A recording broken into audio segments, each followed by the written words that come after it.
There was a morning, about 12 years ago, when I almost forgot how to get out of bed.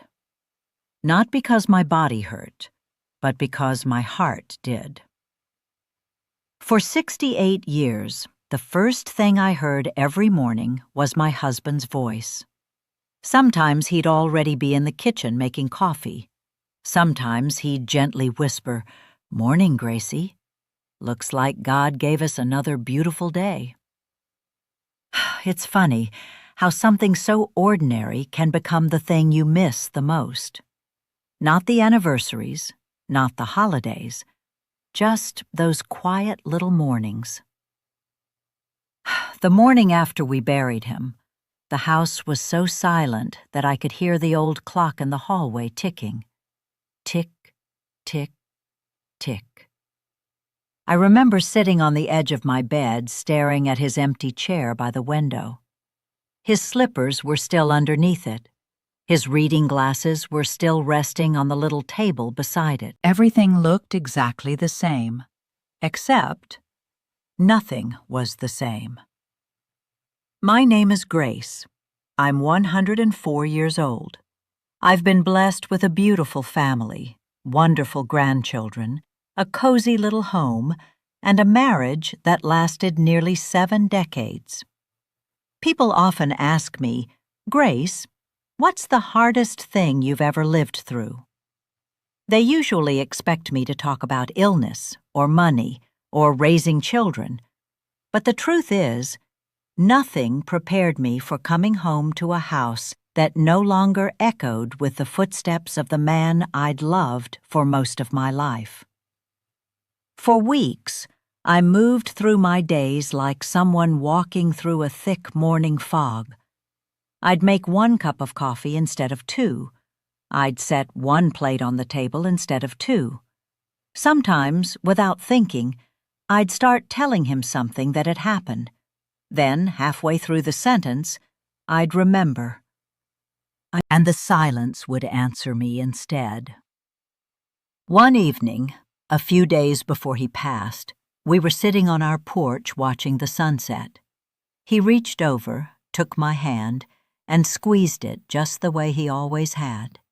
He looked at me with those gentle blue eyes that had comforted me for nearly 70 years. And he said something I'll carry with me for the rest of my life. "Gracie, when I'm gone, I don't want you to stop living." I laughed through my tears and told him, "Don't talk like that. We still have more sunsets to watch." He smiled. "Oh, I hope we do." But promises are easiest to keep when they're made before they're needed. So I made him a promise. I promised I'd keep living. At the time, I thought that sounded simple. After all, how hard could living be? I didn't realize then that sometimes the hardest thing a grieving heart can do is keep moving forward. The first few months, I wasn't sure I was keeping my promise at all. I was surviving, but living? Those are 2 very different things. Then, one ordinary morning, a little yellow bird landed on the fence outside my kitchen window. And somehow, that tiny visitor reminded me of something my husband used to tell me every spring. That small moment became the beginning of everything that followed. Today, I'd like to share how I slowly learned to honor the promise I made to the love of my life. Not by pretending I wasn't grieving, not by forgetting him, but by discovering that love doesn't end when a heartbeat does. Sometimes, it simply changes the way it lives inside us. So if you've ever lost someone you love, or you're walking beside someone who has, pull up a chair, sit with me for a little while, and let this old grandmother tell you the story of the promise that taught her how to live again. For the first few weeks after my husband was gone, I kept trying to live exactly the way I always had. Only now, everything felt incomplete. I'd wake up before sunrise, just as we always did. I'd make coffee. Without thinking, I'd reach for 2 mugs. Old habits have a funny way of staying with you. I'd pour the second cup, then stand there staring at it. Eventually, I'd pour it back into the pot.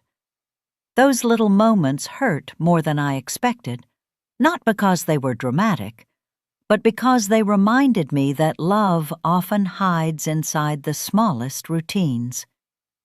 Our neighbor, Mrs. Eleanor, stopped by one afternoon with a fresh peach pie. She hugged me for a long time. Then she looked around the quiet house and gently asked, "How are you doing today, Grace?" Do you know what I told her? "I'm keeping busy." She nodded, but she didn't look convinced. After a moment, she smiled kindly and said, "No, sweetheart. I asked how your heart is." No one had asked me that before. People asked if I was eating, if I was sleeping, if I needed groceries. But she asked about my heart.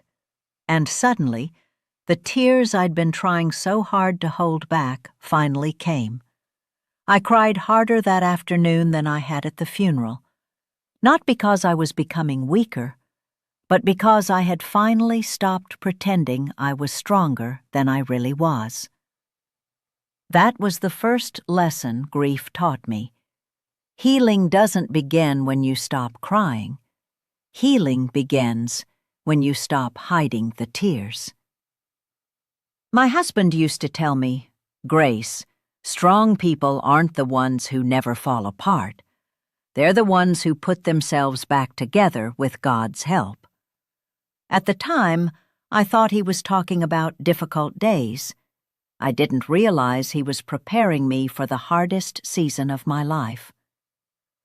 One morning, about a month after he passed, I found one of his old flannel shirts hanging behind the bedroom door. It still smelled faintly like the cedar closet where he'd kept his jackets. I held it close for several minutes. Then I sat on the edge of the bed and whispered, "I don't know how to do this without you."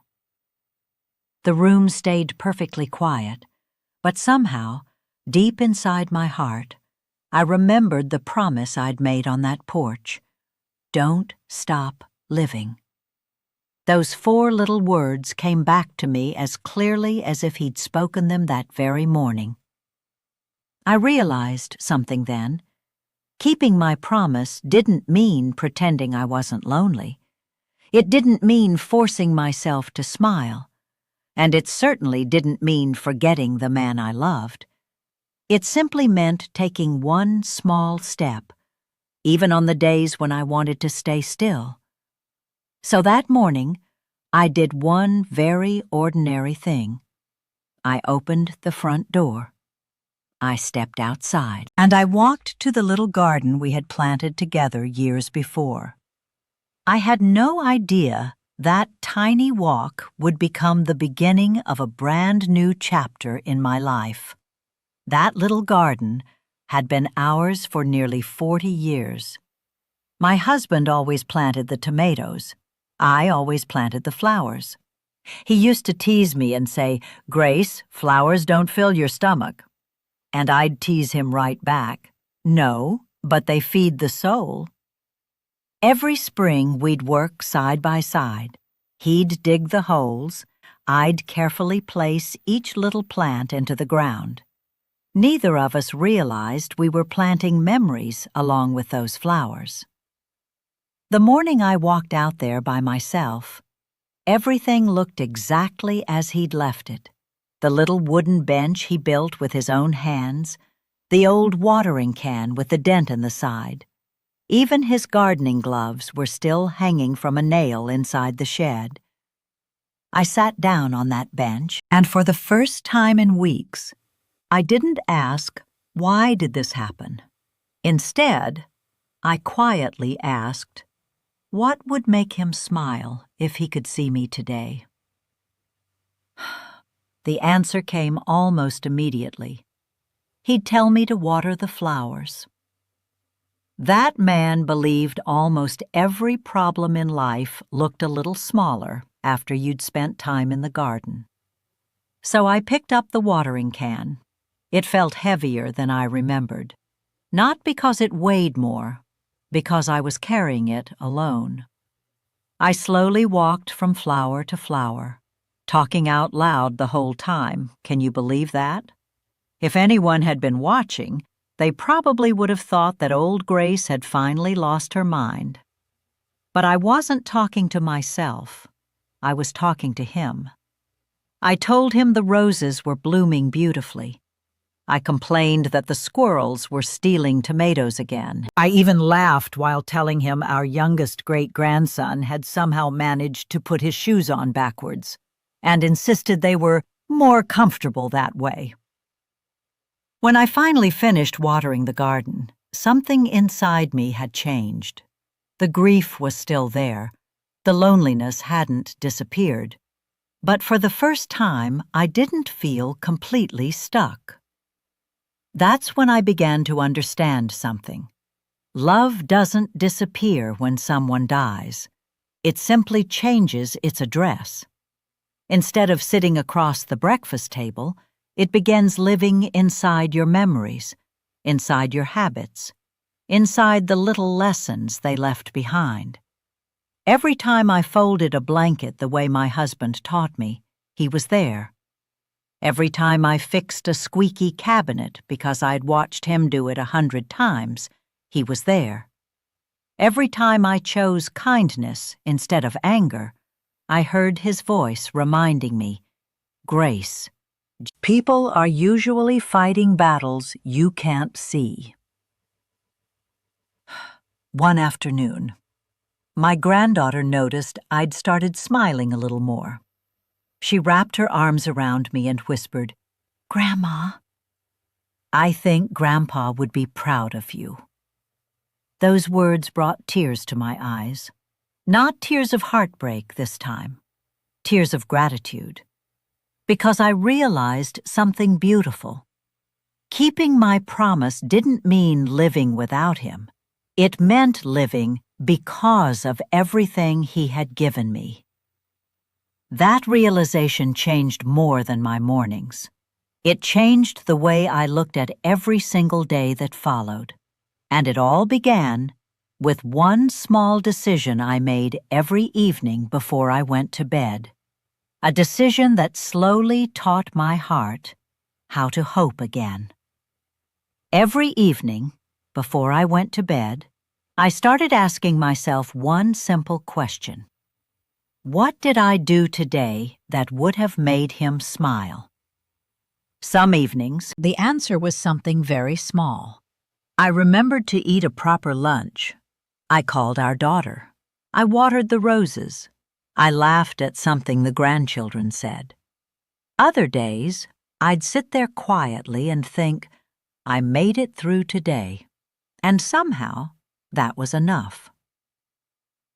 See, for a long time, I believed honoring my husband meant holding on to my sadness, as if smiling too much somehow meant I loved him less. Have you ever felt that way? It's a strange kind of guilt, almost like happiness is a betrayal. One Sunday after church, our pastor shared a sentence that settled deep into my heart. He said, Grief is love with nowhere to go. I've thought about those words many times, because they are true. When you've spent nearly 70 years loving one person, that love doesn't simply disappear. It keeps looking for somewhere to land. At first, mine landed in tears, then it landed in memories, and eventually, it began landing in acts of kindness.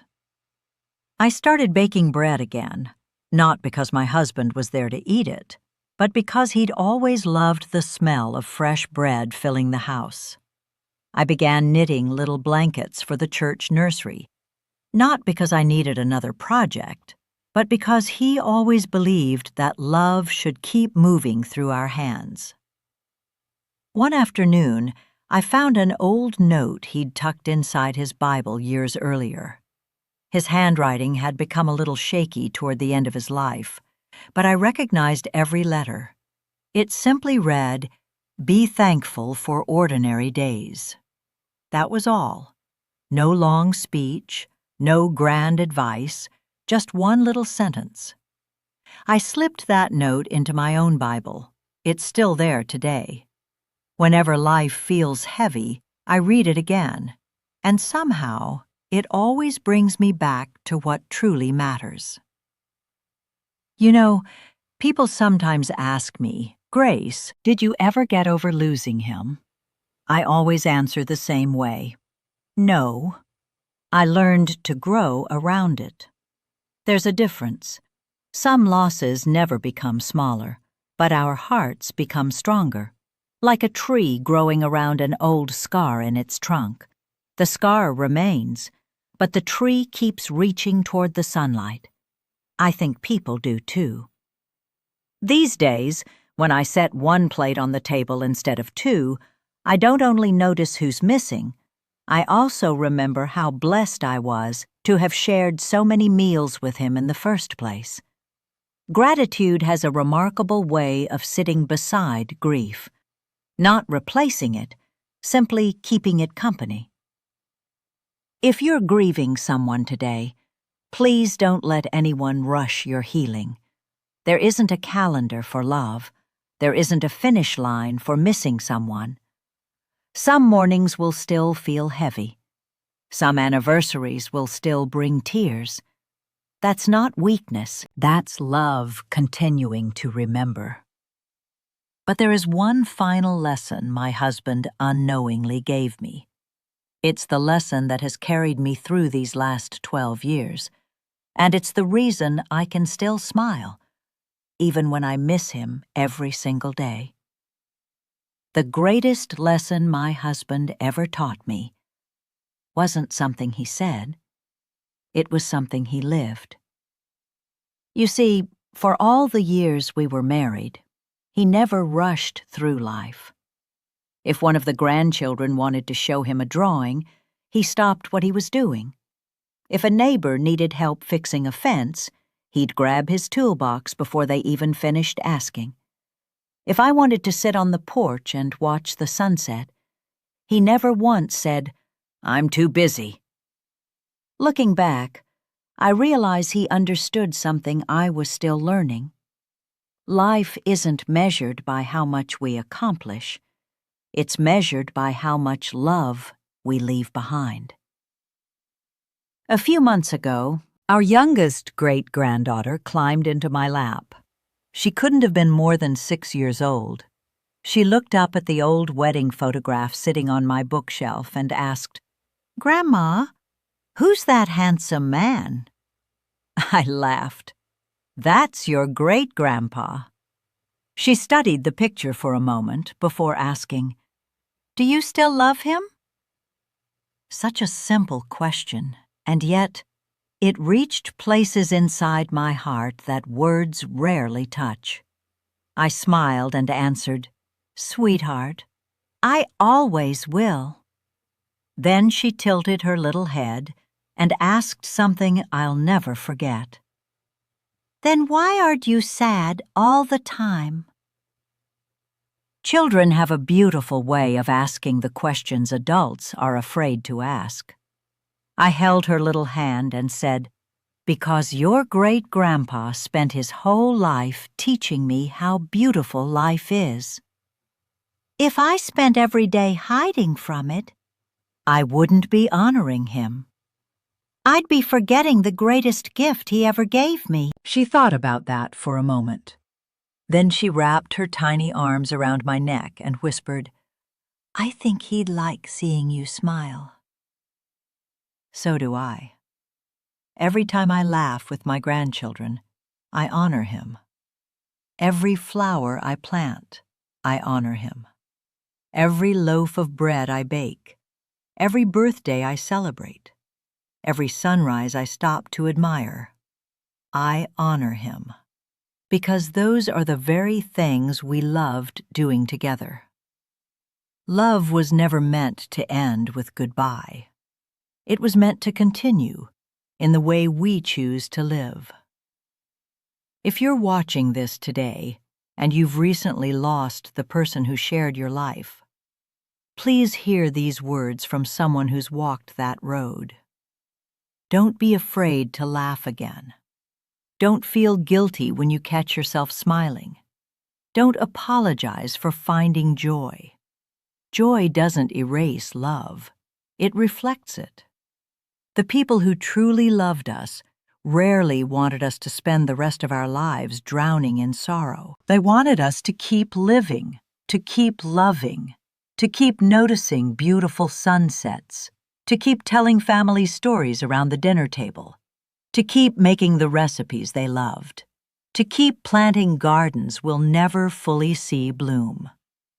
That's how love survives, not in the things we keep, but in the lives we continue to live. Now, before I say goodbye, I want to leave you with the promise that changed my life. When my husband squeezed my hand that evening on the porch, he didn't ask me to remember him every day. He already knew I would. He asked me to keep living. 12 years later, I can finally tell him I kept my promise. Not perfectly. There were days I stumbled, days I cried, days I wanted nothing more than one more conversation, one more cup of coffee together, one more sunset.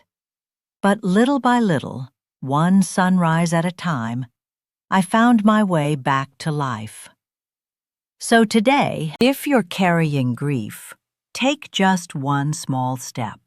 Open the curtains, call someone you love, walk through your garden, bake your favorite recipe, watch the birds outside your window.